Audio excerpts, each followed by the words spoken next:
कितना आसान पूछा था।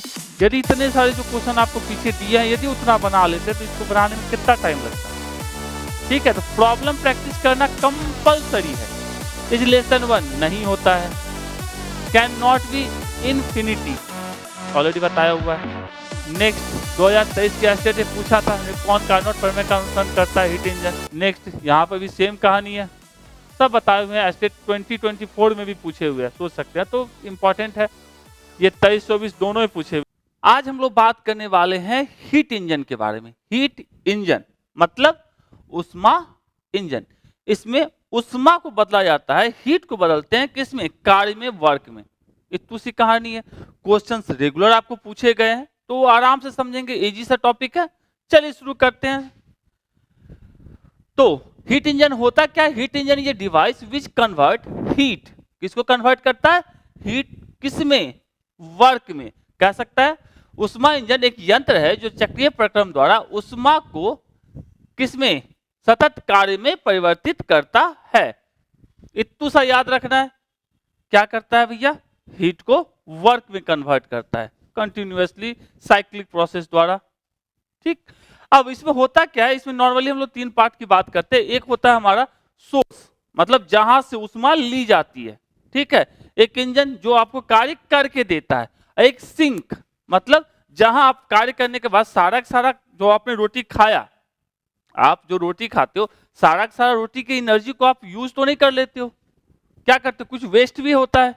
तो उसी तरीके से यदि हीट लेगा, किसी सोर्स से हीट लेगा इंजन, तो उसको कुछ पार्ट को वर्क में कन्वर्ट करेगा, और जो बच गया उसको क्या करेगा, सिंक में भेज देगा, लोअर टेम्परेचर पे भेज देगा। तो जो हमेशा सोर्स होता है वो हाई टेम्परेचर पे हो सकता है। कहते हैं इसको सिंपल सा, मान लो हमने इसको T1 बोला या TH, हाई टेम्परेचर से उष्मा को लिया जाता है। ठीक है, कौन लेता है, इंजन लेता है। इसका कुछ पार्ट को ये वर्क में बदल देता है, कार्य में बदल देता है। ठीक, और कुछ पार्ट को क्या करता है, वेस्ट कर देता है, मतलब कह सकते हैं बर्बाद कर दिया। तो जो वेस्ट करता है, जिसको सिंक कहते हैं, ये होता है, मान लिया इसको टेम्परेचर T2 या सिंपल सा TL, लोअर टेम्परेचर। इंजन समझ में आया, इंजन क्या होता है, सिंपल सा कह सकते हैं जो उष्मा को किस में बदलता है, कार्य में बदलता है, हीट को वर्क में बदलता है। इसके मेनली 3 पार्ट्स होते हैं। जैसे इंजन के अंदर कहानी चलती है, पहला होता है, कह सकते हैं इसको हाई टेम्परेचर पर सोर्स होता है, लो टेम्परेचर पर सिंक होता है, और बीच में अपना क्या लगा रहता है, इंजन, जो सोर्स से हीट को लेके वर्क में कन्वर्ट करके सिंक में बाकी जितनी भी एनर्जी बची उसको सिंक में वेस्ट कर देता है, बहा देता है। ओके, तो कह सकते हैं essential part of heat engine, normally हम 2 ही बात करते हैं। पहला सोर्स या स्रोत, it is a reservoir of heat at high temperature and infinite thermal capacity and any amount of heat can be extracted from it without changing its temperature। मतलब क्या है, सोर्स क्या है, कह सकते हैं हाई टेम्परेचर वर्ड का मतलब हाई कैपेसिटी का थर्मल रिजर्वायर है, जिसमें से हम लोग क्या करते हैं, हीट को एक्सट्रैक्ट करते हैं, लेते हैं, जिसके कारण उसके टेम्परेचर में विदाउट चेंजिंग इट्स टेम्परेचर, मतलब इसका टेम्परेचर जिसके कारण चेंज नहीं होता है। मतलब ये कि ये जो सोर्स है अपना है, ये क्या है अपना सोर्स, ये क्या है सिंक। ठीक है, तो सोर्स से आप हीट लोगे, क्या लोगे, सोर्स से हीट लेते हैं, किससे, ठीक है, सोर्स से आप लोग यदि हीट लेते हो तो वो उसके पास कैपेसिटी क्या है, बहुत ज्यादा है, मतलब उसके कारण उसके कैपेसिटी में कोई फर्क नहीं पड़ेगा, उसका टेम्परेचर डिक्रीज नहीं होगा। ठीक, सिंक भी क्या होता है, लो टेम्परेचर होता है, सोर्स क्या होता है, हाई टेम्परेचर पे होता है। तो कह सकते हैं उच्च ताप एवं अनंत उष्मीय क्षमता पर उष्मा का कुंड है। इसे उष्मा कितनी मात्रा कह सकते हैं, इससे उष्मा की कितनी भी मात्रा ताप स्थिर रखकर निकाली जा सकती है। मतलब टेम्परेचर को कांस्टेंट रख के, मतलब ये है कि आप इससे हीट निकालोगे तो T1 की वैल्यू चेंज नहीं होने वाली है। उसी तरह से सिंक की बात करें तो कह सकते हैं सिंपल सा, it is a reservoir of heat at low temperature and infinite thermal capacity, any amount of heat can be given to the sink. मतलब किसी भी अमाउंट का आप इसको हीट दे दो तो इसके टेम्परेचर में कोई फर्क नहीं पड़ेगा। सोर्स मतलब कितना भी हीट निकाल लो उसके टेम्परेचर में कोई फर्क नहीं पड़ने वाला है, वो एनर्जी का क्या है, सोर्स है। सिंक मतलब जिसमें कितनी भी एनर्जी आप डाल दो उसके टेम्परेचर पर कोई फर्क नहीं पड़ेगा, उसकी कैपेसिटी इनफाइनाइट है, बहुत ज्यादा कैपेसिटी है, कितनी भी आप डाल दो कोई फर्क नहीं पड़ने वाला है। ठीक है, तो कह सकते हैं यह निम्न ताप एवं अनंत ऊष्मीय क्षमता पर उष्मा का कुंड है, उष्मा की कितनी भी मात्रा सिंक को दी जा सकती है, मतलब देते जाओ, उसका टेम्परेचर नहीं बदलने वाला है। सिंपल सा, समझ में आया। सोर्स क्या है उसका, कितनी भी उससे उष्मा की मात्रा निकालेंगे टेम्परेचर नहीं बदलने वाला है, कितनी भी उससे निकाल लो उसका हीट कम उसको नहीं होने वाला है, ये हमेशा हाई टेम्परेचर पर रहता है। और सोर्स, ठीक है, और सिंक क्या होता है, वो लो टेम्परेचर पर रहता है, कितनी मात्रा उसको दे दो उसका टेम्परेचर नहीं बदलने वाला है। ठीक है, उसकी कैपेसिटी भी क्या है, इनफाइनाइट है, बहुत ज्यादा है, तो कह सकते हैं इनफाइनाइट कैपेसिटी होती है। तो सिंपल सा समझा, हाई टेम्परेचर पे T1 से हम डिनोट करेंगे, या TH लिख सकते हैं, लो टेम्परेचर को T2 से लिख लेते, एकदम दिमाग में फिट रखिए, सब जगह T1 T2 को हम सेम ही यूज किए हैं। T1 बोले तो हाई टेम्परेचर TH, या लोअर टेम्परेचर को कह सकते हैं T2 TL, इतना सा ध्यान रखना है। ओके, नेक्स्ट बात करते हैं, जिससे अभी जस्ट बात की, T1 क्या है, टेम्परेचर ऑफ सोर्स, T2 किसको, सिंक का टेम्परेचर, Q1 जितना हीट आपने किससे निकाला, सोर्स से निकाला है, T1 के साथ Q1 और T2 के साथ Q2, हमने सोर्स के से जितना भी एनर्जी निकाला है, ठीक है, इसको हम लोग क्या बोलेंगे, Q1। और सिंक को जितना भी आपने एनर्जी दिया है, सिंक को क्या क्या जितनी एनर्जी दिए हैं उसको क्या बोलेंगे, Q2। ठीक है, तो कह सकते हैं Q2 heat rejected from heat engine to sink, या कह सकते हैं उष्मा इंजन से सिंक को निष्कासित उष्मा। क्लियर है, मतलब ऐसे समझ लो, ये अपना T1 पे क्या है, सोर्स है, T1 पे ये अपना इंजन हो गया, ये अपना T2 पे सिंक हो गया। T1 से जो सोर्स से निकला Q1 और टेम्परेचर इसका T1, इससे जो निकला इंजन से किसके लिए, सिंक के लिए, ये हो गया Q2 और इसका टेम्परेचर T2, और जो बच गया वो क्या कहलाएगा, अपना सिंपल सा वर्क। तो कह सकते हैं देखो Q1 से निकला जितना आया है इंजन में उतना तो बाहर भी जाएगा ना, तो मतलब सिंपल सा Q1 इन हुआ था, और आउट कितना हुआ है, वर्क हुआ है और Q2 हुआ है। तो यहां से यदि हम वर्क बराबर लिखते हो तो क्या लिखते, Q1 माइनस Q2, इतनी सी कहानी। Q1 आया, W और Q2 बाहर चला गया इंजन से, तो इंजन के अंदर थोड़ी ना कुछ रुकने वाला है, तो सिंपल सा Q1 बराबर किसके हो, W प्लस Q2 के, तो वर्क जो कार्य में बदलेगा, वो उष्मा कार्य में बदलेगी, वो क्या कहलाएगा, सिंपल सा Q1 माइनस Q2। इतना सा ध्यान में रखना है, कार्य का वर्ड यूज करेंगे। नेक्स्ट इफिशियंसी, इफिशियंसी का मतलब क्या है, कितना आपने आउटपुट निकाला, उसके लिए कितना आपको हीट देना पड़ा। मतलब आप जैसे मान ले 5 रोटी खाए और पढ़ाई कितना देर कर रहे हैं, 1 घंटा कर रहे हैं, तो आपकी इफिशियंसी 1/5 हो गई। ठीक है, लेकिन कोई बंदा 5 रोटी खा रहा है और क्या कर रहा है, 3 रोटी का काम करके देख रहा है, मतलब 3 घंटे पढ़ रहा है, तो उसकी इफिशियंसी क्या है, ज्यादा है, 3/5 कह ले सकते हैं उसको। तो सिंपल सा एफिशिएंसी होता है, it is defined as the ratio of useful work obtained from the engine to the heat supply to it. Heat supply कौन सा, Q1 हीट सप्लाई, और वर्क कितना निकला, W, आप यूजफुल वर्क हो गया। ठीक है, तो कह सकते हैं इंजन से प्राप्त उपयोगी कार्य वह इसको दी गई उष्मा के अनुपात के तुल्य होता है। तो सिंपल सा कह सकते हैं एफिशिएंसी इक्वल्स टू कितना, कितना क्या हो गया, इंजन से प्राप्त उपयोगी कार्य, मतलब कार्य कितना मिलता है W, और कितना ऊर्जा देनी पड़ी, और इसको दी गई उष्मा, मतलब Q1 उष्मा दी गई थी, इंजन को कितना दिए हैं, Q1 दिए हैं, तो Q1 अभी जस्ट पीछे निकाला था, W इक्वल्स टू क्या था, Q1 minus Q2 by Q1। इसी को और सॉल्व करते तो अलग अलग करके तो क्या हो जाता, 1 माइनस Q2 बाई Q1, यही लिखे W by Q1, Q1 minus Q2 by Q1, 1 minus Q2 by Q1, इतनी सी कहानी। अगले वाले वीडियो में हम लोग बात करेंगे कार्नोट साइकिल के बारे में। ठीक है, तो कार्नोट साइकिल के हिसाब से Q2 by Q1 is equal to T2 by T1 लिख सकते हैं कार्नोट साइकिल के हिसाब से। तो यहां से Q2 बाई Q1 की जगह पे हमने क्या रख दिया, T2 बाई T1, तो इतू सा ध्यान रखेंगे। तो एफिशिएंसी बराबर और भी लिखना चाहते हो क्या लिखते, एफिशिएंसी बराबर क्या था, W बाई Q1, तो इसको हम ये भी लिख सकते हैं W बाई Q1। यदि कहीं पे ऐसा भी यूज करना चाहो तो ये भी यूज कर सकते हैं, T1 minus T2 divided by T1 कर सकते हैं। नीचे Q1 T1, वर्क बराबर क्या लिखे हैं, Q1 माइनस Q2, तो T1 minus T2 Carnot cycle के अकॉर्डिंग टू। चलिए तो अब बात करते हैं for perfect heat engine efficiency 1। Perfect यदि बना लेते हो तो जितना आप इनपुट दोगे उतना ही आप आउटपुट निकाल लेते हैं, तो हम लोग क्या कहेंगे वो परफेक्ट है, जो पॉसिबल नहीं है। But practically efficiency is less than 1, मतलब प्रैक्टिकली कभी भी ऐसा हो नहीं सकता जितना आप एनर्जी दो, ठीक है, उतना वर्क आउटपुट निकाल लो, आपको वेस्टेज होना ही होना है। कभी इंजन काफी अच्छा है तो वेस्टेज कम होगा, और इंजन उतना अच्छा डिजाइन नहीं है तो वेस्टेज ज्यादा होगा। जैसे देखते होगे गाड़ियां जब शुरुआत में लेते हो 70 का माइलेज देता है तो आउटपुट उस समय ज्यादा रहता है, लेकिन धीरे धीरे करके उसकी इफिशियंसी क्या हो जाती है, कम हो जाती है, माइलेज देना कम कर देता है। कहाँ पहुंच जाते हैं हम लोग, कह सकते हैं कि भैया 40 तक पहुंच जाते हैं, ऐसा भी होता है। तो हर एक इंजन की इफिशियंसी क्या होती है, अलग अलग होती है।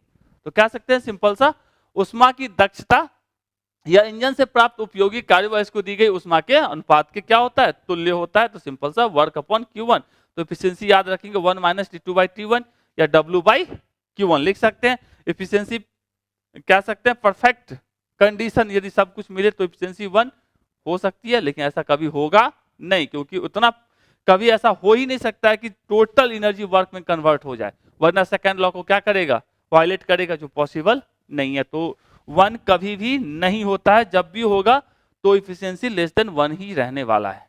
ठीक है, इतनी सी कहानी, क्या हो गया 1 माइनस T2/T1। ठीक है, नेक्स्ट अब हम बात करते हैं रेफ्रिजरेटर और हीट पंप की। हीट पंप और रेफ्रिजरेटर क्या होता है, जो अपना हीट इंजन है इसके जस्ट रिवर्स प्रोसेस में काम करता है। रिवर्स बोले तो मतलब उल्टा चलने वाली कहानी। अभी तक क्या था कि आपने हाई टेम्परेचर से हीट को लिया, ठीक है, इंजन को दिया और इंजन वर्क आउटपुट दिया, ठीक, और जो बच गया वो लो टेम्परेचर में चला गया। लेकिन रेफ्रिजरेटर के केस में ऐसा नहीं होता है। रेफ्रिजरेटर में होता है क्या है, अब की बार हीट लिया जाता है लो टेम्परेचर से, ठीक है। पिछले में क्या था, हाई टेम्परेचर से लिए थे, इस बार किससे लेंगे, लो टेम्परेचर से, और वर्क आपको करना पड़ेगा, और वर्क करेंगे, और जो अपना हीट हुआ वो जो कहते हैं हाई टेम्परेचर पे आप उसको रिजेक्ट करोगे। जैसे रेफ्रिजरेटर में क्या होता है, फ्रिज के अंदर की यदि हम बात करें तो वहां क्या रहता है कि मौसम ठंडा रहता है, तो वहां से आप हीट निकालते हो और कहां फेंकते हो, बाहर एटमॉस्फेयर में। एटमॉस्फेयर का टेम्परेचर फ्रिज के अंदर के टेम्परेचर से क्या रहता है, ज्यादा रहता है। तो ज्यादा टेम्परेचर पे उसके लिए आपको क्या देना पड़ता है, उसको बिजली देनी पड़ती है। बिजली देते हैं मतलब वर्क आप कर रहे हो उसके ऊपर, लो टेम्परेचर से हीट निकाल रहे हैं, हाई टेम्परेचर की हीट दे रहे हैं, ठीक है। तो सिंपल सा कह सकते हैं ए रेफ्रिजरेटर और heat pump is basically A heat engine run in reverse direction, उल्टा डायरेक्शन में चलता है, ओके। तो कह सकते हैं प्रशीतक या उष्मा पंप वास्तव में एक क्या है, उष्मा इंजन है जो विपरीत दिशा में क्या करता है, कार्य करता है। रेफ्रिजरेटर और heat pump is a device that extract heat from lower temperature area and transfer it to higher temperature area, जैसे सराउंडिंग। कह सकते हैं प्रशीतक या उष्मा पंप ऐसा उपकरण है जो कम तापमान वाले क्षेत्र से उष्मा निकालता है और उसे उच्च तापमान वाले क्षेत्र में स्थानांतरित कर देता है। जैसे रेफ्रिजरेटर होता है ना अपना, इसको आप क्या देते हो, बिजली सप्लाई दिए, ठीक है, अंदर में क्या है, ऐसे भी टेम्परेचर कितना, मान लो 5 डिग्री सेल्सियस है, आप बाहर टेम्परेचर मान लो 30 डिग्री सेल्सियस है, तो 5 से 30 में आपको भेजना है, तो आपको क्या करना पड़ेगा, कुछ काम करना पड़ेगा। तो वो काम कौन करता है, ये अपना इलेक्ट्रिसिटी है, करंट है, वो आपको इनपुट में जाता है, वो इन जाएगा तो क्या करेगा, लो टेम्परेचर से हाई टेम्परेचर में हीट को ट्रांसफर करेगा। इतनी सी कहानी है।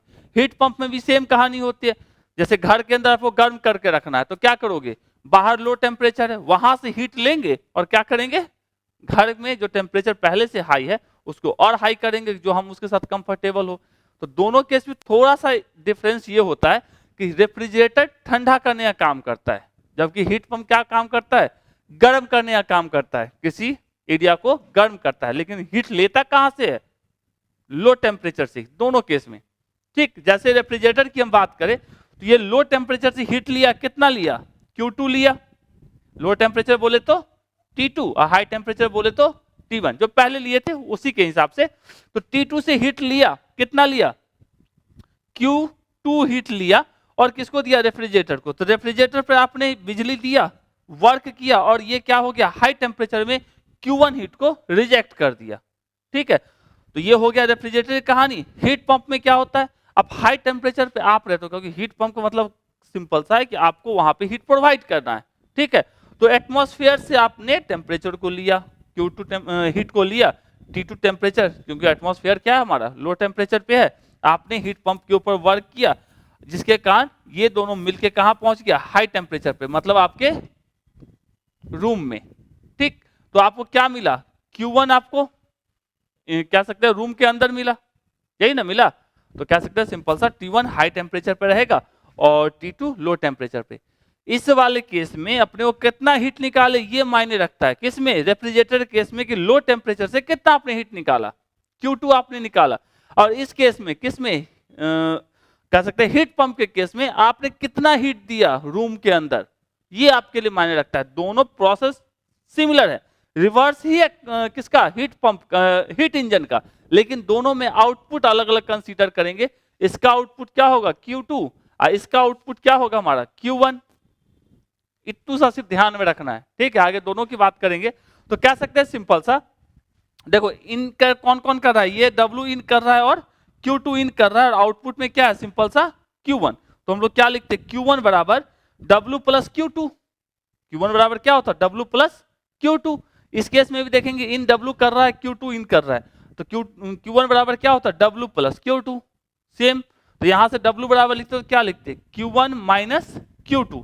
या लिख सकते हैं Q1 बोले तो हाई टेम्परेचर, Q1 क्या है TH, या सिंपल सा QH लिख सकते हैं हाई टेम्परेचर पे, और QL मतलब low temperature, Q2 low temperature. इतना सा ध्यान रखना है, थोड़ा सा आगे जाके सिर्फ इसमें डिफरेंस क्या आने वाला है, इसके आउटपुट में किसको लेंगे, Q2 को, और हीट पंप के केस में आपको रूम को हीट करना होता है ना, तो वहां पे Q1 को आउटपुट में लेंगे, कंसीडर करेंगे, आगे बात करेंगे। तो उम्मीद करते हैं समझ में आया कि जो अपना रेफ्रिजरेटर और हीट पंप होता है वो हीट इंजन के रिवर्स डायरेक्शन में वर्क करता है। क्यों, क्योंकि हीट इंजन के अंदर वर्क आउटपुट में मिलता है, जबकि हीट पंप या रेफ्रिजरेटर में वर्क इनपुट होता है, ठीक है। इतनी सी कहानी। चलिए नेक्स्ट बात करते हैं coefficient of performance of refrigerator. Refrigerator के केस में जैसे वहां इफिशियंसी की बात करते हैं, तो यहाँ रेफ्रिजरेटर के केस में क्या बात करें, कोफिशिएंट ऑफ परफॉर्मेंस की बात करते हैं। हिंदी में अलग अलग क्वेश्चंस में अलग अलग नाम लिखा रह सकता है, जैसे कहीं पर लिखा रहेगा शीतलन क्षमता, कहीं पर लिखा रहेगा कार्य गुणांक। तो इंग्लिश वाला अच्छे से याद रखिए, क्योंकि इंग्लिश वाले में चेंज नहीं होगा नाम, लेकिन हिंदी वाले में नाम चेंज होगा। तो कह सकते हैं सिंपल सा, it is defined as the ratio of heat extracted from cold body to work need to transfer it to the hot body. मतलब आपको जैसे ये है, आपको काम मेन मकसद क्या है, इस ठंडा जो जगह है फ्रिज के अंदर क्या है, ठंडक है, तो उसमें से कितना आप हीट निकाल लिए, ठीक है, ये आपका आउटपुट कहलाएगा। और इनपुट क्या है कि भैया कितना आप इसके लिए आपको काम करना पड़ा, मतलब सिंपल सा कह सकते हैं वो हीट रिमूव कितना हुआ है Q2, और इसके लिए कितना काम करना पड़ गया, W आपको काम करना पड़ गया। तो ये क्या कहलाएगा, इसका कोफिशिएंट ऑफ परफॉर्मेंस। तो यहां से देख के क्या लग रहा है, Q2 बाई कह सकते हैं W। अब चलिए तो यहां से लिख सकते हैं Q2 बाई W, और W बराबर जस्ट पीछे लिखे थे, यहां से भी लिखते तो क्या लिखते, W plus Q2 is equals to Q1। तो W इज इक्वल्स टू क्या हो जाता है, Q1 माइनस Q2 लिख सकते थे। तो Q1 माइनस Q2, Q2 याद है 2 लोअर के लिए और 1 हायर के लिए यूज करते हैं, तो इसको लिख सकते हैं सिंपल सा QL divided by QH minus QL, L for lower, H for higher temperature, ठीक है। कार्नोट साइकिल के लिए जस्ट पीछे भी यूज किए थे इसको। अब यहां से जहां पे भी अपना कहानी है T2 बाई T1 की, उसको थोड़ा सा बदल सकते हैं। अब इसको यदि हमको बदलना होगा तो क्या करेंगे, इसको हम ऐसा कर सकते हैं, क्या करेंगे, इसको नीचे यदि हम लेके आ जाए तो इसको हम लिख क्या सकते हैं, इसको ऐसा लिखा जा सकता है ना, 1 बाई QH बाई, सिंपल सा QH क्यों कर रहे हैं,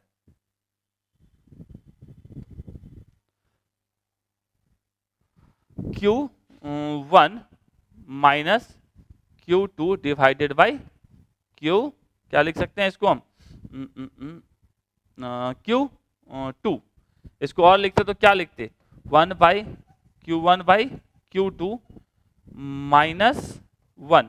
अब इसके जगह पे क्या पुट कर देते, 1 बाई T2 माइनस 1, और ये अपना क्या हो जाता T2 by T1 minus T2, ऐसा लिख सकते थे। तो सेम कहानी यहां पे भी है, T2 by T1 minus T2। तो आपको किससे टेम्परेचर निकालना था, लोअर टेम्परेचर से, तो इसके लिए यहां पे क्या होता Q2 T2, ठीक है। और T1 हमेशा हाई होगा इस केस में, T1 तो हमेशा ही हाई होता है, तो T1 माइनस T2। तो यहां से क्या दिख रहा है कि अपना कोएफिशिएंट ऑफ परफॉर्मेंस की कहानी क्या हुई, T2 by T1 minus T2, और इसी को और लिखना चाहते तो क्या लिखते, Q2 बाई W, इतनी सी कहानी।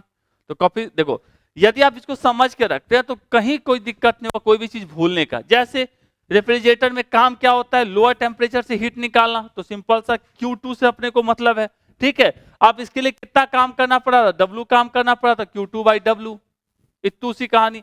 W equals to Q1 minus Q2, यही होगा। भूल जाते मान लीजिए फॉर्मूला, तो इसको थोड़ा सा दिमाग में रखेंगे आ जाएगा।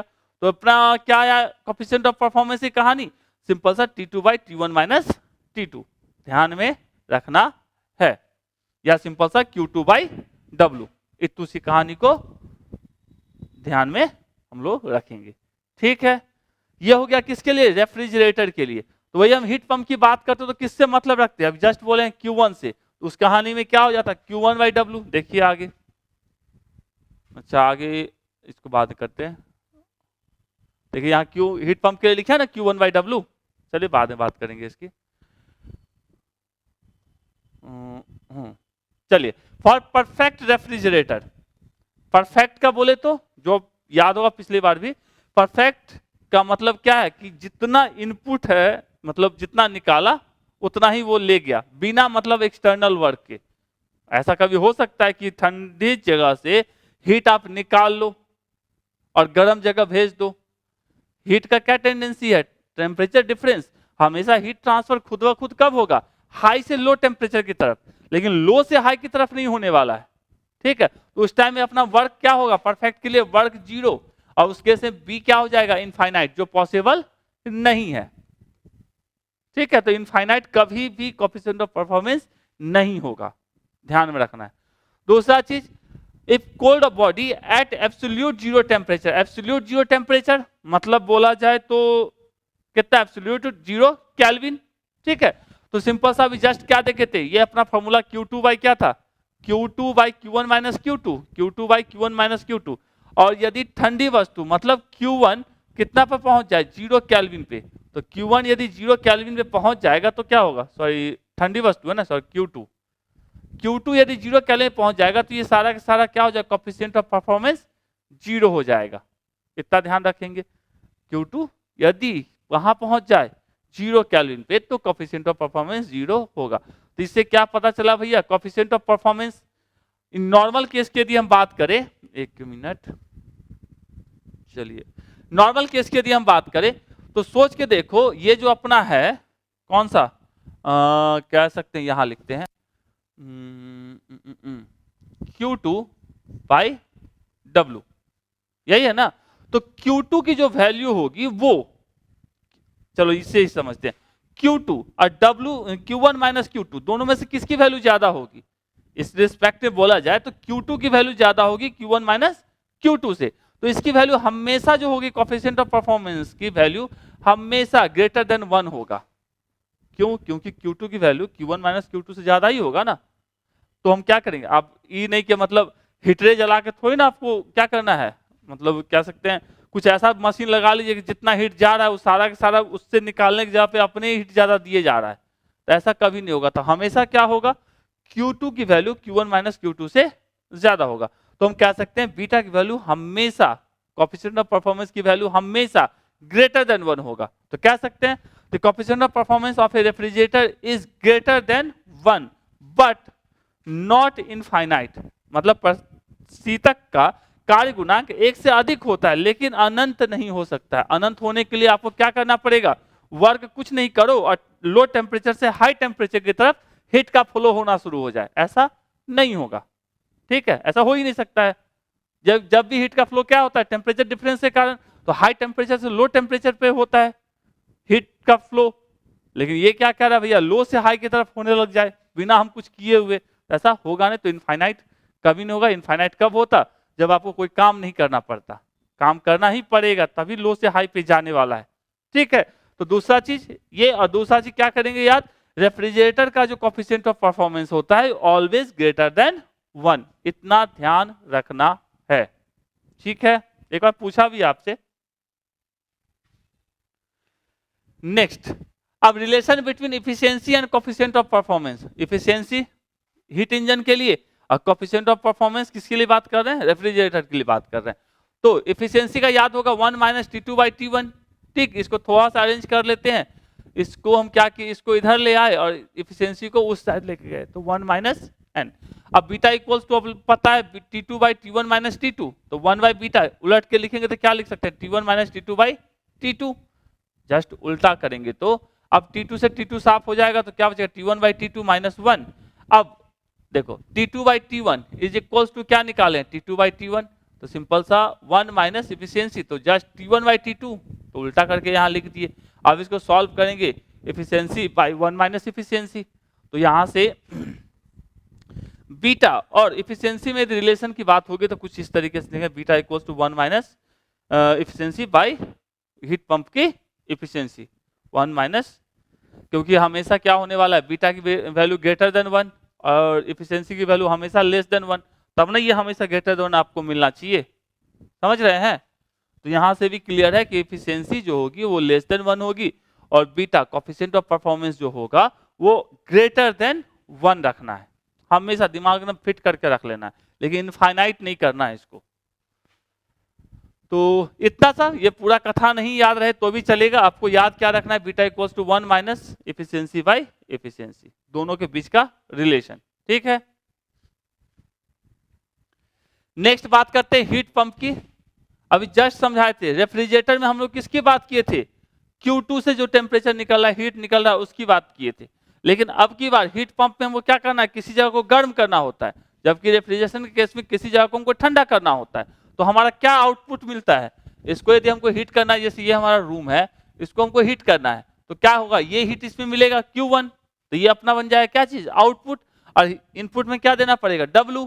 तो क्या करेंगे, यहां से लिखते तो क्या लिखते, W plus Q2 is equals to Q1, तो W इक्वल्स टू लिखते तो क्या हो जाता है, Q1 माइनस Q2, जो पहले भी लिखे हैं। तो आउटपुट क्या अपने को लेना है, रूम को गर्म करना है, तो Q1, तो सिंपल सा Q1 by W, W equals to Q1 minus Q2, या सिंपल सा H और L के टर्म में लिखते तो QH by QH minus QL। इतनी सी कहानी को ध्यान रखना है, ठीक है। चलिए अब कार्नोट साइकिल के लिए बात करते हैं, Q2 by Q1 equals to T2 by T1। इसको थोड़ा सा जैसे पिछले बार किए थे उसी तरह सिंप्लीफाई करके इसको हम ऐसा लिख सकते हैं, कोफिशिएंट ऑफ परफॉर्मेंस को Q के से जब इसके जब रखते तो कैसा रखते, इसी को यदि थोड़ा सा करते तो लिख सकते थे 1 by QH by QH minus QL by QL, ठीक है। ये कट गया तो ये हो गया 1 1 माइनस Q लोअर, मतलब sorry Q lower by Q lower, उल्टा लिख दिए, तो इसको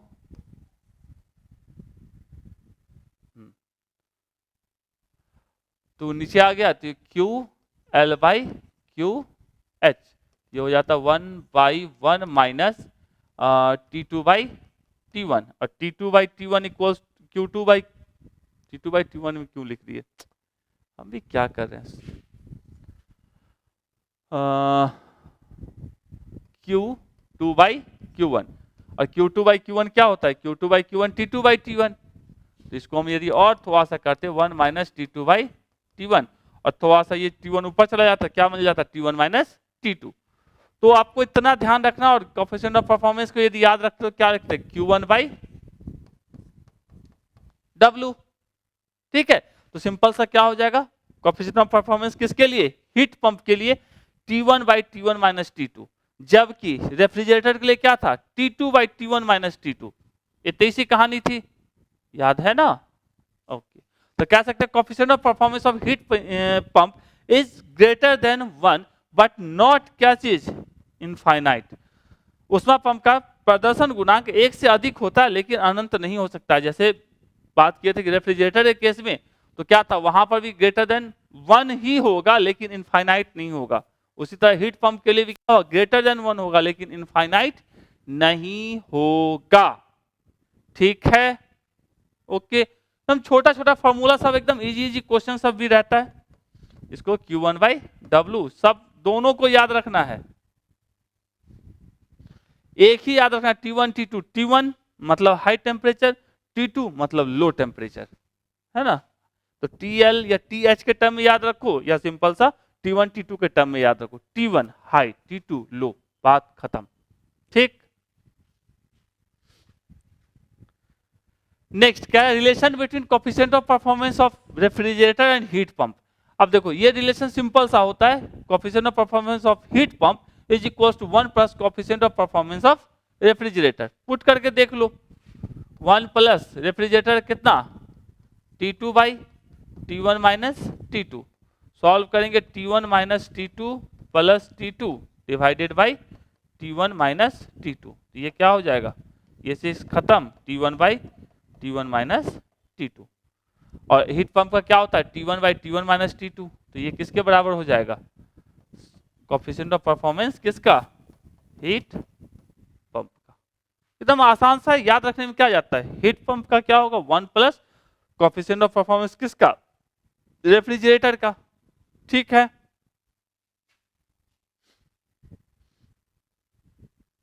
अब चलिए क्वेश्चन की शुरुआत करते हैं। आसान आसान क्वेश्चन है, सब आप आराम से सिर्फ फॉर्मूला को, इससे पहले सारे फॉर्मूले को अच्छे से समझ लीजिए, यूज करना शुरू कीजिएगा, तब सारा सारा याद हो जाएगा। तो क्या कह रहा है, सबसे पहले a Carnot engine works between 300 kelvin and 600 kelvin.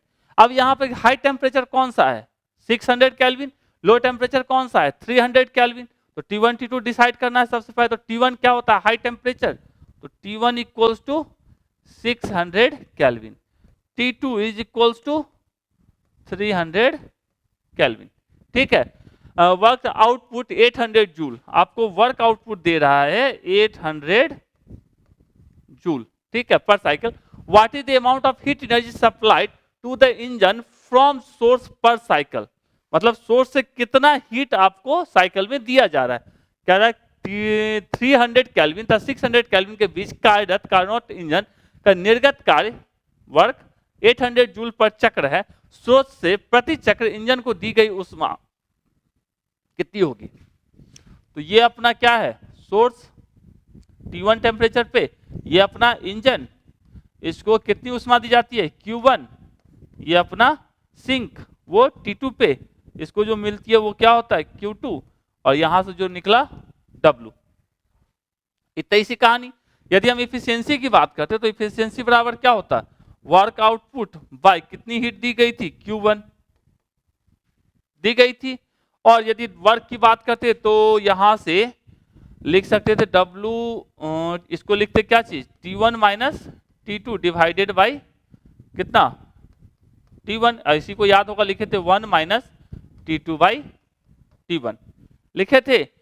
अब अपने को वर्क पता है T1 और T2 पता है, Q1 पूछ रहा है तो निकाल लेते हैं, क्या तकलीफ है। तो क्या Q1 ही पूछ रहा है ना, Q1 बराबर वाट, तो Q1 बराबर क्या हो जाएगा, W into T1 divided by T1 minus T2।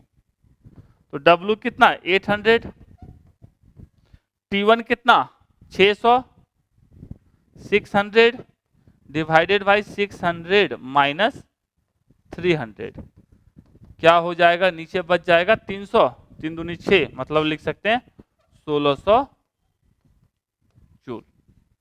एकदम आसान सा क्वेश्चन था। तो 1600 जूल पर साइकिल। तो आपको इसमें क्या जरूरत पड़ा, इस वाले फॉर्मूले की ऑलरेडी बता चुके हैं। कार्नोट इंजन के हिसाब से हम लोग साइकिल के हिसाब से T1 माइनस T2/T1 और सिंपल एफिशिएंसी W/Q1, इतना सा कर सकते थे, बन जाता इजिली। तो इसका आंसर क्या हो जाएगा, डी।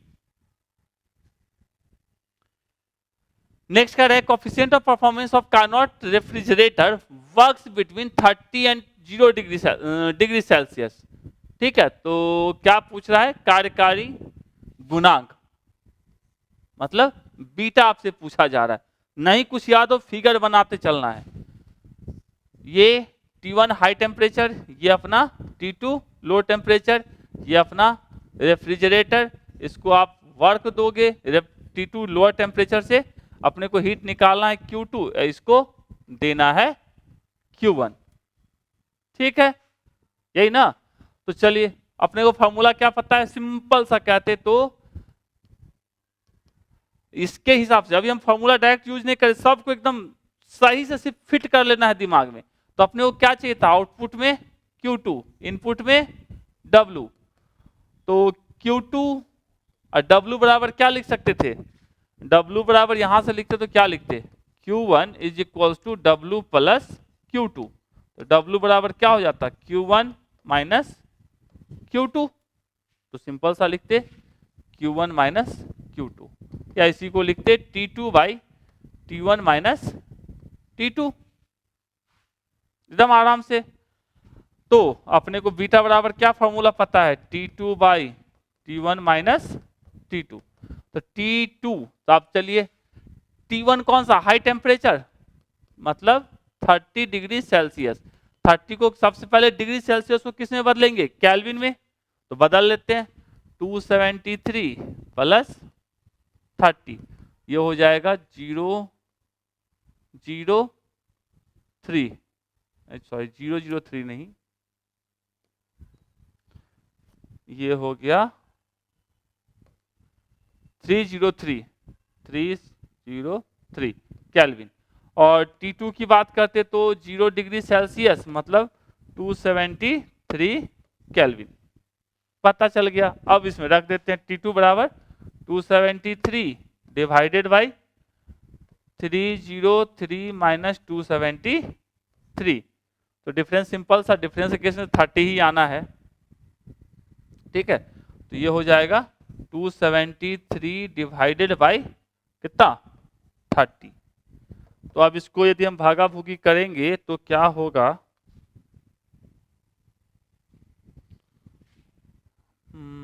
273 डिवाइडेड बाई 30, तो ये अप्रॉक्स आ जाएगा 9.1। तो आंसर क्या होगा, 9.1। समझे थोड़ा सा, देखिए भूल जाते हैं, इसलिए आपको हम पूरा पूरा समझा के बता रहे हैं कि फॉर्मूला भूलना नहीं है, तुरंत सब कुछ फाइनल कर लेंगे जो भी करना है। T1 ऊपर होगा, T2 नीचे, सब ज्यादा कंफ्यूजन इसी बात के लिए रहता है। तो इसको यदि कॉन्सेप्ट समझ कर रखते हैं कि कहां से T1 T2 क्यों किस लिए, तो हो जाएगा काम खत्म। तो आंसर क्या हो जाएगा, सी।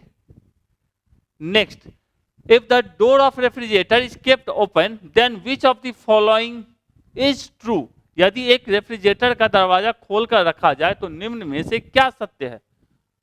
सोचेंगे तो लगता है रेफ्रिजरेटर का दरवाजा खोल देंगे तो अपना कमरा तो एसी बन जाएगा, क्या सोचने में क्या जाता है, ऐसा थोड़ी ना होगा। अब देखो खुद सोच के देखो, रेफ्रिजरेटर का दरवाजा खुला रखेंगे तो रेफ्रिजरेटर से क्या करना पड़ेगा, रेफ्रिजरेटर को वहां से हीट को क्या करना पड़ेगा, निकालना पड़ेगा। उसके लिए उसको क्या करना पड़ेगा, वर्क करना पड़ेगा। तो इलेक्ट्रिसिटी कन्वर्ट किस में होगा, हीट में, जो बाहर जा रहा है कन्वर्ट हो रहा है। तब तो Q1 की वैल्यू बढ़ जा रही थी, और यहाँ का टेम्परेचर तो घटने वाला है नहीं, तो खूब सारा हीट निकालेगा, खूब सारा बिजली खाएगा और फैलाएगा क्या, उसी कमरे के अंदर। रेफ्रिजरेटर कहाँ होता है, कमरे के अंदर ही ना। तो क्या होगा, उससे कहा हीट प्रोड्यूस होना शुरू हो जाएगा, electricity electrical energy heat energy में कन्वर्ट होना शुरू हो जाएगा, जिसके वजह से वहां का टेम्परेचर क्या हो जाएगा, बढ़ जाएगा। तो कह सकते हैं room is heated.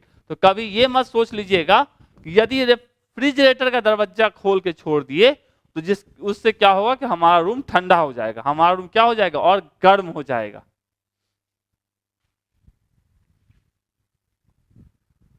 Next, refrigerator works between इतना इतना, it is required to remove 600 calories of heat every second in order to keep the temperature of refrigerator space constant, the power is, power पूछ रहा है। चलिए कोई refrigerator इतना और इतना के बीच कार्य करता है, मतलब लोअर टेम्परेचर कितना है, चलो हाई टेम्परेचर की बात करें, T1 इक्वल्स टू लिख सकते हैं 30 डिग्री सेल्सियस, मतलब इसको लिखते 273 प्लस 30, ये हो जाता कितना 303 केल्विन। T2 बराबर लिखते तो क्या लिखते, 4 डिग्री सेल्सियस, मतलब 273 प्लस 4 तो 277 केल्विन। सबसे पहला काम कर लिए। अब दूसरा क्या कह रहा है और क्या दिया है, it is required to remove 600 calories of heat every second. Refrigerator से निकाला जा रहा है हीट, तो क्या था, कौन सा हीट निकलता है, Q1 या Q2, ये T1 रेफ्रिजरेटर, Q1 ये Q2 T2 वर्क। इतना ही सा ने कहा था। तो ये जो देख के रखा है कि it is required to remove 600 calories of heat every second, किससे रिमूव करेगा, रेफ्रिजरेटर से ही करेगा। तो यहां पे क्या देख के रखा है, Q1 बराबर कितना 600 कैलोरी, और कैलोरी में तो अपने को यूज करना नहीं, अपने को किसमें बदलना होगा, जूल में। तो जूल के लिए देख के रखा 1 कैलोरी बराबर 4.2 जूल, तो इसको हम लोग लिख सकते हैं 600 इंटू 4.2, ये हो गया जूल में। ठीक है, बाहर निकालने, इसके लिए आवश्यक शक्ति चाहिए। तो सबसे पहले आपको निकालना पड़ेगा कार्य। क्या निकालना पड़ेगा, कार्य। तो अपने को पता है, पिछले वाले में बीटा लिखे थे कि एफिशिएंसी लिख डाले थे, ठीक है चलिए। तो ये अपने को पता है क्या होगा, सिंपल सा Q2 by W is equal to, अभी जस्ट निकाले हैं फॉर्मूला, क्या था T2 by T1 minus T2, निकाले थे ना अभी जस्ट पीछे वाले में, T2 by T1 minus T2, T2 by T1 minus T2। ठीक है, अब अपने को क्या क्या पता है, देखो अच्छा एक मिनट, इतना कैलोरी हीट को निकालना है, मतलब ये Q2 दिया है ना, Q1 थोड़ी ना देगा। चलिए, तो Q2 दे के रखा है, तो अपने को क्या पूछ रहा है निकालने के लिए, W। तो W पूछा है कितना वर्क पूछ रहा है। चलिए, तो W इक्वल टू लिखते तो क्या लिखते, W इक्वल टू लिखते Q2 T1 minus T2 divided by T2, लिख सकते हैं ना। इसको इधर ले गए, इस वाले को इधर लेके चले आए, तो Q2 कितना है अपना, Q2 है 600 into 4.2 into T1 minus T2, T1 minus T2, तो ये हो जाएगा लगभग 26 डिवाइडेड बाय T2 कितना 277 होगा। अब चलिए देख लेते हैं क्या होगा। तो 600 इंटू 4.2 इंटू 26 डिवाइडेड बाई 277, तो 236, इसको 236.5 जूल। ठीक है, तो लेकिन ये आपको वर्क नहीं पूछ रहा, आपको पूछ क्या रहा है भैया, शक्ति। तो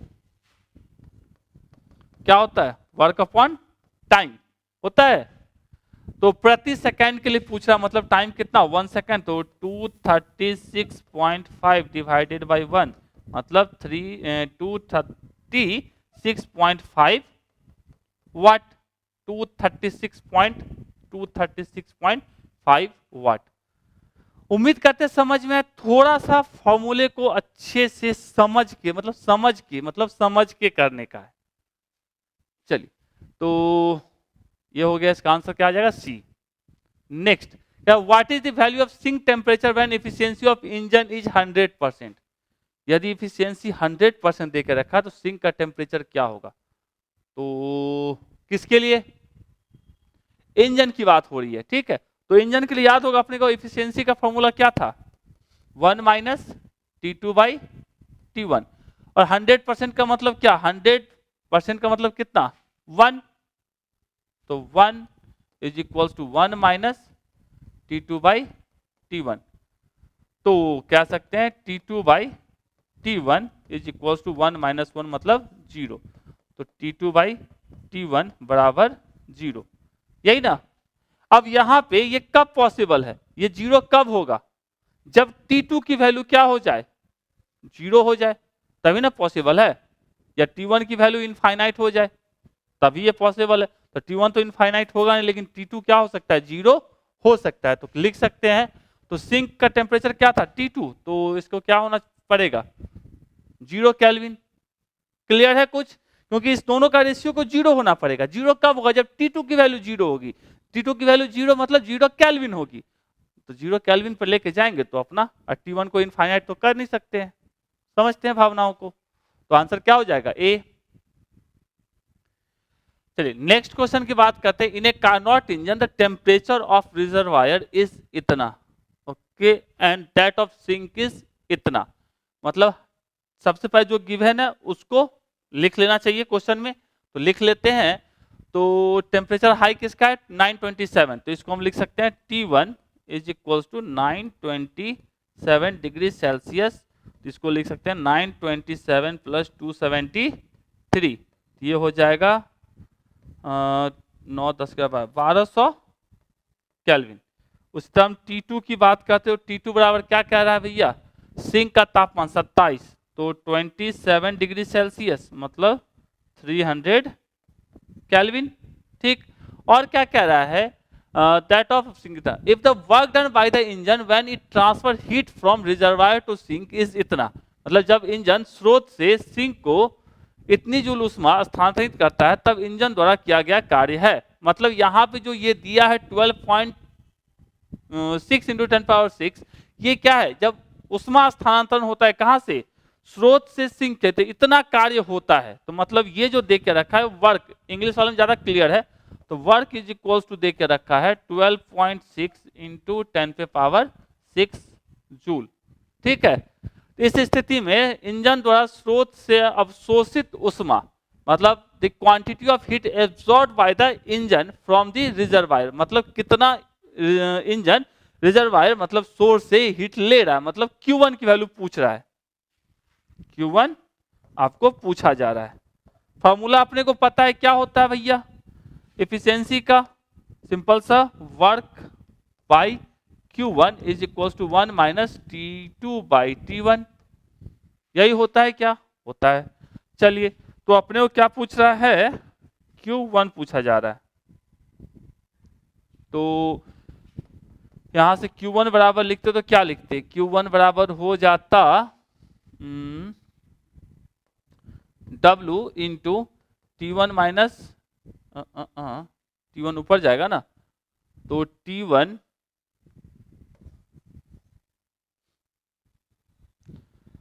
ये हो जाता T1 divided by T1 minus T2, ये हो जाता। अब सबकी वैल्यू पुट कर देते हैं, इसको और लिख सकते थे ना, T1 minus T2 divided by T1, तो दाया बाया करेंगे तो इतना लिखा जा सकता है T2। तो W इक्वल्स टू कितना है, 12.6 इंटू 10⁻⁶। T1 की वैल्यू कितनी, 1200, और T1 माइनस T2, तो 1200 में से 300 जाएगा तो कितना बचेगा, 800, 9 10 11 नहीं 8 9 10 11 नहीं, कितना बचेगा, 900। ठीक है, 9 10 11 12, तो 900, ये कट गया, तो यहां से इसको काटा जाए तो 4 तिया 12 3 तिया 9, और 3 से इसको काटेंगे तो ये कटेगा 4 तिया 12, 3 दूनी 6 गुने 10⁻⁶, तो 4.2 इंटू 4, तो इसको लिख सकते हैं 16.8 इंटू 10⁻⁶, 16.8 इंटू 10⁻�6 जूल। जो दिया है उसी को यूज करना, कुछ स्पेशल नहीं है। क्वेश्चन सारे के सारे मासूम ही है, सिर्फ थोड़ा सा अपनी मासूमियत को क्वेश्चन को दिखाइए और बनाइए पक्का वाला। चलिए नेक्स्ट क्वेश्चन की बात करते हैं। क्या रहा, Carnot engine having an efficiency 1/10 as heat engine, ठीक है, is used as a refrigerator if the work done by the system is 10 joule, the amount of energy absorbed from the reservoir at lower temperature is। एक दक्षता इतना दिया है 1/10 वाला एक उसमें इंजन है, ठीक है, कार्नोट इंजन के भांति कार्य करता है, का उपयोग शीतक में करते हैं। यदि प्रक्रम में संपन्न कार्य 10 जूल है तो हो तब कम ताप पर सिंक से अवशोषित ऊर्जा क्या होगी। तो अपने को इफिशियंसी दे के रखा है, कितना दे के रखा है 1/10, ठीक है। और इसको किसकी तरह यूज करवाना है, रेफ्रिजरेटर की तरह। तो अपने को पता है coefficient of performance is equals to 1 minus efficiency by efficiency.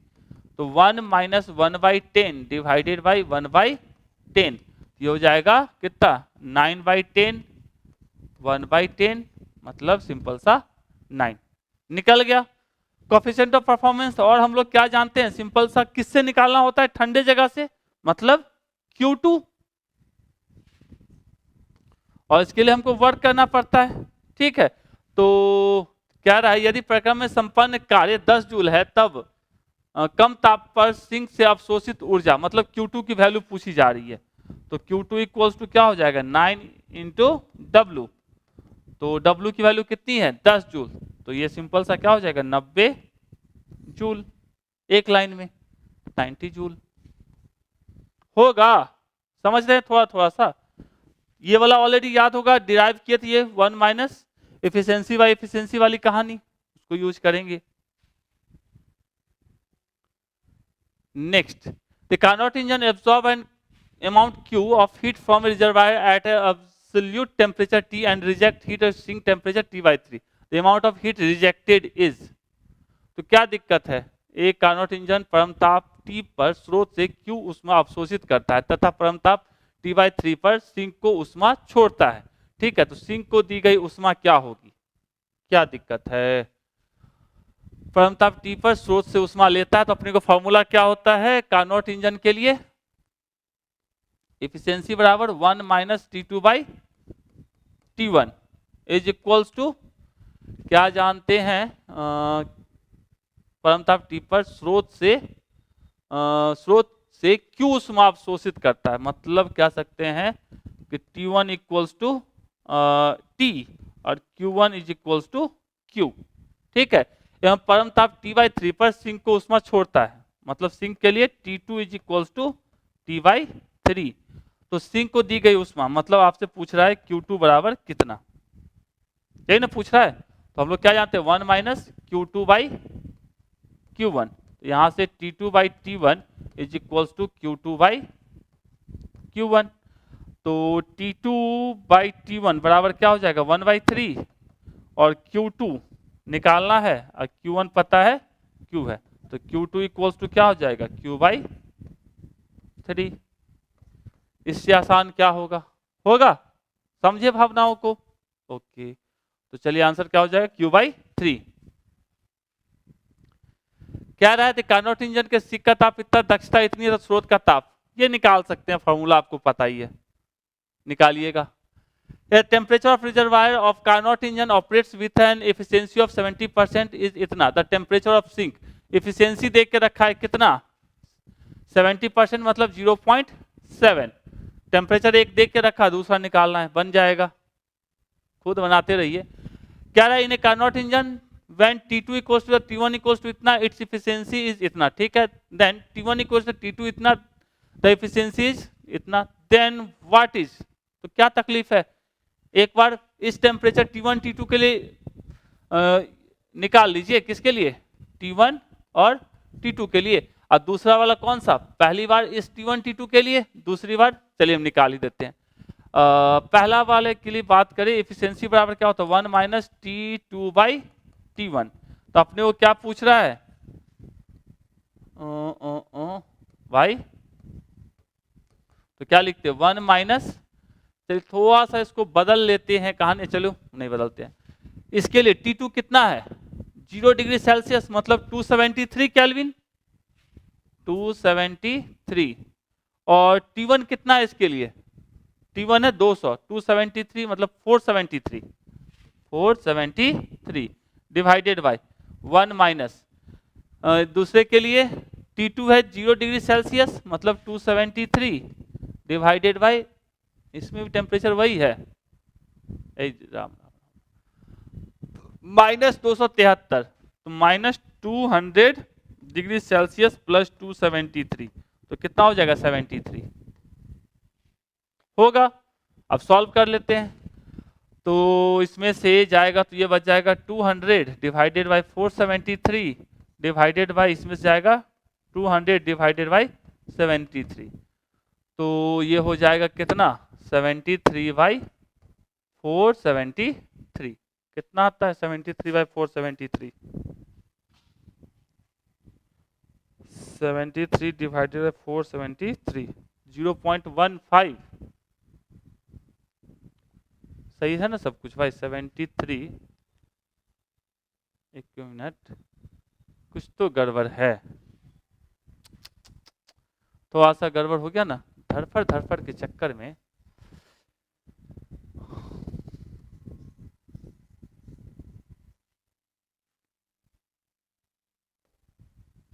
चलिए अपना क्या चाहिए T2 दूसरे वाले केस में क्या है -200, तो मतलब ये हो जाएगा 73 और T1 0 डिग्री सेल्सियस 0 मतलब T1 0 मतलब 273, ये हो जाएगा, उल्टा लिखा गया था। तो ये हो जाएगा कितना 200 divided by 473 divided by 200 divided by 273। तो ये हो जाएगा 273 डिवाइडेड बाई 473। तो अब काटा जाए 273 डिवाइडेड बाई 473, तो 0.58 0.577 एक 577 ही है, अपन राउंड कर लिए, तो 0.577। ठीक है, तो आंसर क्या इसका हो जाएगा? ये इजी था। अभी आप ही को बनाने, बहुत सारे क्वेश्चन है। तो efficiency of Carnot engine operates between reservoir maintain at temperature इतना निकाल सकते हैं। चलिए नेक्स्ट, तो कार्नोट इंजन की दक्षता इतनी है, इसके सिंक का तापमान इतना कम करने पर दक्षता इतनी हो जाती है, तो सिंक का तापमान होगा। बनाना है खुद से, थोड़ा सा कुछ अलग सा क्वेश्चन है। नेक्स्ट, जब सिंक का तापमान इतना तो कार्नोट की दक्षता इतना, स्रोत का ताप नियत रखते हुए इंजन का दक्षता इतना करने के लिए सिंक का तापमान करना होगा। थोड़ा सा इतना प्रैक्टिस करने के बाद बना सकते हैं कुछ तो अलग सा। कोई कार्नोट इंजन किसी उष्मा स्रोत से इतना डिग्री सेल्सियस पे इतना कैलोरी उष्मा लेता है और इसे इतने के सिंक को दे देता है। ठीक है, इंजन द्वारा किया गया कार्य, ये भी आप बना सकते हैं। निम्न से किस ताप युग्म के लिए कार्नोट इंजन की दक्षता अधिकतम होती है? दक्षता अधिकतम मतलब 1 - T2 बाई T1। तो इस सब में T2 बाई T1, देखिए दक्षता उसकी अधिक होगी जिसका T2 बाई T1 की वैल्यू क्या होगी? कम होगी। तो इस चारों केस में T2 बाई T1 की वैल्यू देख लीजिए किसका कम है, तो उसकी दक्षता क्या होगी? ज्यादा होगी, उसकी एफिशिएंसी ज्यादा होगी। नेक्स्ट, कार्नोट इंजन जो दो तापमान इतना के बीच कार्य करता है, कार्नोट इंजन की दक्षता, ये तो निकाल सकते हैं बच्चा वाला काम। नेक्स्ट, ताप T1 T2 के बीच कार्यरत एक आदर्श उष्मा इंजन की दक्षता इतनी, यदि स्रोत व सिंक दोनों का ताप दोगुना कर दिया जाए तो, कर दोगे तो क्या हो जाएगा? कुछ तो होगा, चलो इसको देख लेते हैं। तो एफिशिएंसी, चलिए एफिशिएंसी पहला जो देख के रखा 1 - T2 बाई T1। ठीक है, अब क्या रहा है कि ये स्रोत और सिंक दोनों के ताप दो गुना कर दिया जाए, तो मतलब मान लो dash 1 - 2T2 by 2T1 cut गया, 1 - T2 बाई T1। क्या हो गया? कुछ नहीं हुआ, सेम टू सेम आ गया। नेक्स्ट, एक आदर्श रेफ्रिजरेटर में फ्रीजर का तापमान इतना, इंजन का गुणांक कितना है? परिवेश का ताप होगा, टेम्परेचर निकालना है, निकाल सकते हैं। एक यांत्रिक रेफ्रिजरेटर में अल्प ताप वाली कुंडलियां इतने पर, वह संघनित ताप हाई टेम्परेचर इतना, तो कार्य गुणांक निकाले। आपको क्या निकालना है? सिंपल सा कोएफिशिएंट ऑफ परफॉर्मेंस। इंग्लिश वाला बार बार बोलते हैं कि इंग्लिश वाले को याद रखें क्योंकि वो नाम नहीं बदलता है अपना, तो इसको भी निकाल सकते हैं, कोई बात नहीं है, सब कुछ दिया है। जल के गलनांक और क्वथनांक के बीच कार्यरत किसी आदर्श उष्मा इंजन की दक्षता, गलनांक और क्वथनांक बता चुके हैं। फ्रीजिंग पॉइंट 0 डिग्री सेल्सियस और बॉइलिंग पॉइंट 100 डिग्री सेल्सियस, सबको बदलेंगे केल्विन में, फिर बनाएंगे इसको। नेक्स्ट, TRE 3 में आपसे पूछा था, देख कार्नोट इंजन इतना के बीच कार्य करता है, इंजन प्रति चक्र इतना जूल यांत्रिक कार्य करता है, तो उष्मा स्रोत से प्रति चक्र इंजन को आवश्यक उष्मा की मात्रा होगी। A Carnot engine does work between इतना केल्विन, मतलब T1 is equals to 1000 kelvin, T2 is equals to 500 Kelvin, ठीक है। The engine does 210 joule mechanical work पर साइकिल, तो 210 जूल का वर्क कर रहा है, ठीक है। The amount of heat required by the engine per cycle from the heat source, मतलब Q1 आपसे पूछ रहा है। क्या तकलीफ है? कुछ तकलीफ नहीं है, ये एक लाइन का क्वेश्चन है। सिंपल सा क्या लिखते हैं, W by Q1 is equals to 1 minus T2 by T1। तो चलिए इसको सॉल्व कर लेते हैं। 1 माइनस T2 कितना है, 500 बाई 500 बाई 1000, ये क्या हो जाएगा 1 माइनस 1 बाई 2, मतलब 1 बाई 2। और अपने को पता है Q1 पूछ रहा है, तो Q1 इज इक्वल्स टू क्या हो जाएगा 2 इंटू W, तो 2 W आपको पता है 210 420 जूल। TRE, अच्छा यहां दिया आपको कैलोरी में, ये तो गड़बड़ है, अभी तो निकाले जूल में, तो मार देते क्या चीज, नन।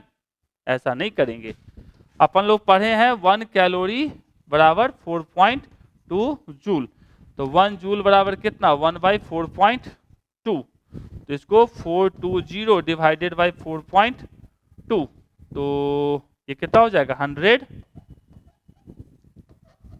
कैलोरी, तो 100 कैलोरी।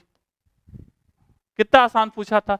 यदि इतने सारे जो क्वेश्चन आपको पीछे दिए हैं, यदि उतना बना लेते तो इसको बनाने में कितना टाइम लगता, ठीक है। तो प्रॉब्लम प्रैक्टिस करना कंपलसरी है। चलिए नेक्स्ट, ये कह रहा है performance coefficient of heat pump क्या होता है, इज ग्रेटर देन 1, ये तो सही बात है, होता है। इज लेस देन 1 नहीं होता है। कैन नॉट बी इनफिनिटी, ये बात भी हमको क्लियरली बोले कि इनफाइनाइट नहीं हो सकता है, तो मतलब CV क्या होगा, सही। नॉर्मल केस की बात करते हैं तो is greater than 1, A option जो अपना होता क्या होता, सही होता, हमेशा हमेशा हमेशा, ठीक है।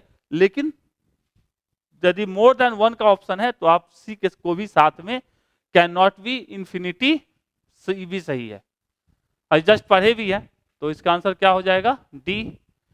नेक्स्ट, ये ऑलरेडी एस्टेटिक पूछे हुए हैं, देख रहे हो क्वेश्चन ऑलरेडी बताया हुआ है। नेक्स्ट 2023 के एस्टेटिक पूछा था, कौन कार्नोट प्रमेय का अनुसरण करता है, हीट इंजन। कार्नोट इंजन की दक्षता के लिए इस टाइप का भी क्वेश्चन आपको बता चुके, तो ये भी आप कर सकते हैं। नेक्स्ट यहाँ पर भी सेम कहानी है, सब बताए हुए हैं, एस्टेट 2024 में भी पूछे हुए हैं, सोच सकते हैं, तो इंपॉर्टेंट है। ये 23-24 दोनों ही पूछे हुए हैं, सेम ही क्वेश्चन है का, नहीं है, तो ये भी सेम ही टाइप का है, इसको भी फिर से बनाना है, ऐसा नहीं कि नहीं बनाना है। तो नेक्स्ट क्लास में हम लोग बात करेंगे सेकंड लॉ ऑफ थर्मोडायनेमिक्स की, तो उम्मीद करते हैं सारे क्वेश्चन आप बनाएंगे खुद से, और जो भी एग्जाम में पूछे गए हैं उसको फिर से अटेम्प्ट करना है, ऐसा नहीं करना है कि हवा हवाई कर देना, हाँ बनल तो है ये, ठीक है। तो चलिए मिलते हैं अगली कहानी किसके अंदर, सेकंड लॉ ऑफ थर्मोडायनेमिक्स के अंदर। Thank you.